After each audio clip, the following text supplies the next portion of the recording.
겨드랑이 멍울 때문에 걱정하시는 분들이 종종 있으시거든요.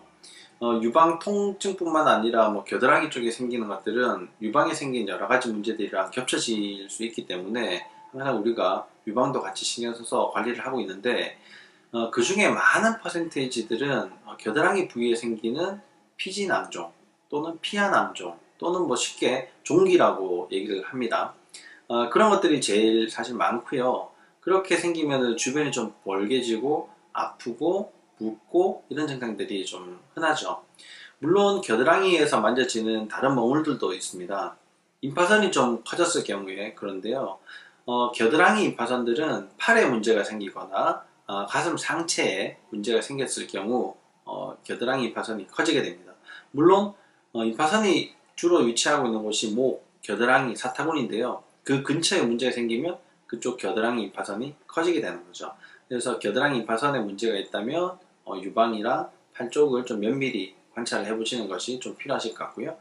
또 세 번째로는 부유방의 경우입니다. 젖을 만들어내는 유선 조직이 가슴에 있는 것을 유방이라고 얘기를 하고요. 그런 유선 조직이 가슴 이외에 다른 곳에 있는 경우에 부유방이라고 합니다. 근데 부유방의 95%에서 97%는 대부분 겨드랑이에 있거든요. 여성 인구의 한 3분의 1쯤이 부유방을 가지고 태어납니다. 처음에는 잘 모르는데 살이 쪄서 가슴이 커지거나 임신하거나 수유할 경우에 가슴이 커지는 경우, 그럴 때 같이 이제 커지게 되는 거죠. 흔히 이제 알 수 있게 되는데, 생리전 증후군이 유방통으로 많이 나타나시는 분들은 겨드랑이 부위가 같이 아플 수 있습니다. 부유방이 있을 경우에 말이죠.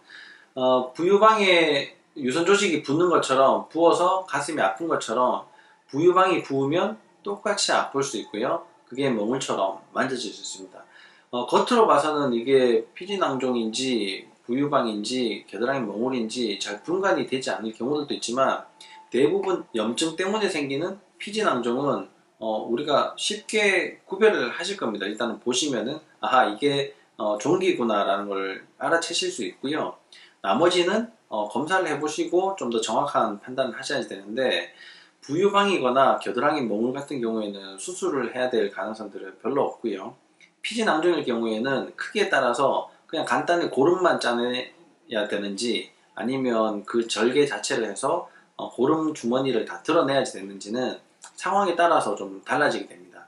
단지 고름이 이미 시작이 된 경우에는 항생제를 먹어도 줄어들거나 없어지지 않거든요. 그러니까 초기에 좀 딱딱하게 문제가 생겼을 경우에는 항생제를 드셔보시는데, 이미 고름이 돼서 벌겋게 되고 통증이 심할 경우에는 항생제를 드셔도 되지 않으니까 그때는 너무 장기간 보고 관찰하지 마시고 일찍 오셔서 빨리 해결하는 것이 가장 좋은 치료법이라고 생각합니다.